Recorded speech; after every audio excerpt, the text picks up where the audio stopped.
इस news के sponsor हैं doctor Asadullah Khan English high school and junior college Solapur. देशासह राज्यात लोकसभा निवडणुकीची धामधूम सुरू आहे। सर्व राजकीय पक्षांचा निवडणुकीसाठी प्रचार सभांचा धडाका सुरू आहे। या दरम्यान मराठा आंदोलक मनोज जरांगे पाटील यांनी पुन्हा एकदा राज्य सरकारला मोठा इशारा दिलाय। 6 जून पर्यंत ओबीसीतून मराठा आरक्षण दिले नाही तर पुन्हा एकदा उपोषणास बसणार, तसेच मराठा समाज विधानसभेची तयारी करणार असल्याचा इशाराही मनोज जरांगे पाटील यांनी दिलाय। दरम्यान डॉक्टर बाबासाहेब आंबेडकर यांच्या जयंतीनिमित्त सर्व जनतेला त्यांनी शुभेच्छाही दिल्या। तर आम्ही यंदा राजकारणात नाहीये, उमेदवार दिला नाही किंवा कोणाला पाठिंबाही दिला नाही, मात्र 6 जून पर्यंत ओबीसीतून आरक्षण नाही दिले तर पुन्हा उपोषण करणार, तसेच मराठा समाज विधानसभेची तयारी करणार, अशी घोषणा मनोज जरांगे पाटील यांनी यावेळी केली। मला खूप मान, मी आंबेडकर साहेबांना खूप मान, त्यांचा शब्द मी आंबेडकर साहेबांचा नाही डावलत, कधी डावलत नाही मी आंबेडकर साहेबांचा शब्द, कारण ते आमच्या पाठीशी पहिल्या दिवसापासून आणि त्यांनाही समाज काही धोका दगाफटका याचा सुद्धा नाही होऊ देणार, कोणता समाज नाही होऊ देणार। या निवडणुकीत संविधान निर्मात्याच्या इथे विनम्र अभिवादन करायला आलेले आहात। तुम्ही जे मराठा आरक्षण मागत आहात ते कायद्याच्या चौकटीमध्ये, संविधानाच्या चौकटीत बसलं पाहिजे। एक मिनिट, हो जरा थांबा, हो थांबा, तुमचा आवाज खूप झाला।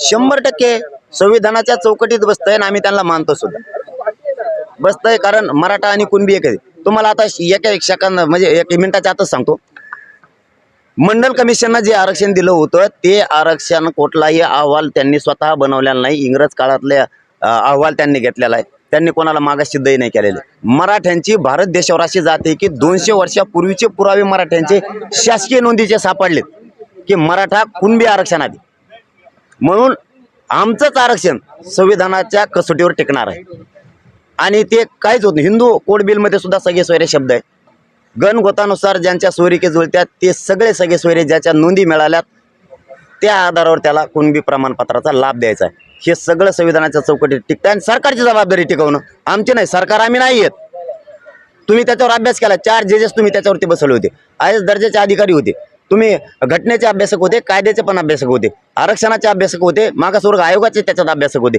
तुम्ही सगळ्यांना मिळून तो शब्द ठरवलेला, टिकवण्याची जबाबदारी तुमची। म्हणून आम्ही वाचित सांगितलं होतं, गुलालाचा अपमान होऊ देऊ नका, तुम्हाला जड जाईल आणि तुम्ही जर आता नाही दिलं तर 4 जूनलाच मी पुन्हा उपोषण सुरू करणार आहे। म्हणजे काही मराठ्यांच्या म्हणतो मी तुम्हाला, यांना गुलालात दंग राहू द्या, मला माझा समाज मोठा करण्यात दंग राहायचा, मला माझ्या समाजासाठी कोण निवडून आला कोण पडलाय याच्यात माझा मराठा समाजाला आनंद नाही व्यक्त। काही मराठ्यांचे करतील निवडून आले, पण आम्ही त्याच दिवशी जीवन मरणाचे झुंज देणार आहेत। आणि 8 जूनला महाराष्ट्रातल्या सगळ्या मराठा समाजाला माझी विनंती आहे की नारायणगडावरती 900 एकरवरती कार्यक्रम होतोय, मराठ्यांनी एकानं सुद्धा घरी राहायचं नाही, माता मावल्यांसह महापूर आल्यासारखे मराठी त्या नारायणगडाकडे निघले पाहिजे। शक्ती या देशाला पुन्हा एकदा दाखवून आपल्या लेकराला न्याय मिळवायचा। धन्यवाद। तुम्ही चैत्यभूमीवरती आहात, मुख्यमंत्री सुद्धा नाही मी भेटत नाही कोणाला, कारण मी माझ्या समाजाला भेटतो आणि मी काय मैत्री करायला आलेलो नाही, मी समाजाला न्याय देण्यासाठी काम करतोय। मी मित्रत्व निभत नाही, मागत मित्रत्व निभायचं असतं बाबा, मी लय मोठा झालो असतो, मला काही दिलं असतं, मला पैसे नको आणि मंत्रिपद म्हणून। आता त्यांच्या लोकांनी पैसे वाटले ना, तुम्हाला माहित आहे की नाही, सांगतो तुम्हाला। त्यांनी आता एक डाव टाकला होता 4-5 दिवसात 15 लाख रुपये माणूस, वदा पटेल 123 गावातले 100 लोक त्यांना पडायचे होते, म्हणून त्यांनी गेले मुख्यमंत्र्यांचे ओईडी पैसे घेऊन। देणारा कुणीतरी आम्हाला 4-5 दिवसात पुरी माहिती मिळणार आहे, त्यावेळेस तुम्हाला आणखीन माहिती देतो आपल्या चॅनलवर। तिकडं पैसे वाटायचे, पण इमानदार पैसे गेले, ते म्हणले हे राहून तुम्हाला खर्चाला पैसे द्यायला लागले तुम्ही आमच्या लोकांना फोडायसाठी 15-15 लाख रुपये आणि देणाऱ्याला 5 लाख, मग जो देणार आहे त्याला 5 लाख, त्याचे तर लई इन्कम झाला। ते तर आमच्या गोदा पटेल असं घुसलं पर माणूस 5 लाख म्हणल्यावर, कारण 15 लाख यांना द्यायचे। तेव्हा मला माझ्याकडून तेव्हा होता 150 एकरवाला, तेव्हा मला माझ्याकडून 50 लाख घेऊन जाय, तो आहे ते मुख्यमंत्री गृहमंत्री कोणत्या आली आमचे फोडून नाही शकत साहेब तुम्ही। तुम्हाला आणखीन बी गृहमंत्र्यांना सांगतो मी, तुम्ही माया नादाला लागू नका, मी निष्ठावाने इमानदारी, मी माझी जाती विकू शकत नाही, तुम्ही माझ्या नादी लागू नका, गोडी गुलाबीने प्रश्न सोडवा।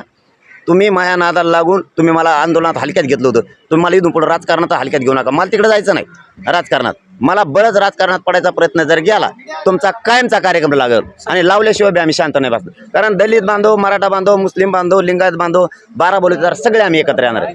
हो द्या ना, यांनी 2 मुख्यमंत्री उपमुख्यमंत्री केलेत, आमचे 7 व्हायनात काही फरक पडाय काय, जाऊन द्या सगळ्याचं एक एक। चल धन्यवाद।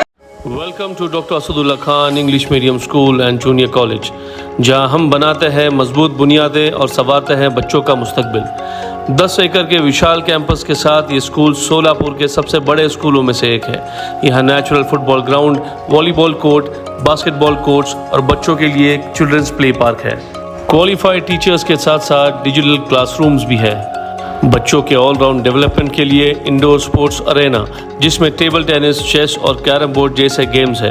राइफल शूटिंग और आर्चरी की भी फैसिलिटीज तैयार की जा रही है।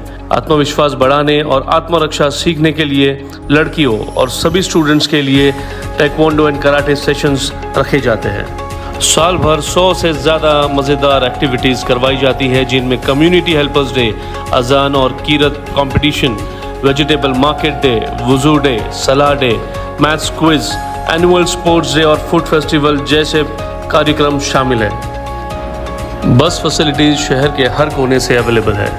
अपने बच्चे की ओवरऑल डेवलपमेंट और बेहतर फ्यूचर के लिए आज ही एनरोल कीजिए doctor Asadullah Khan English medium school and junior college में।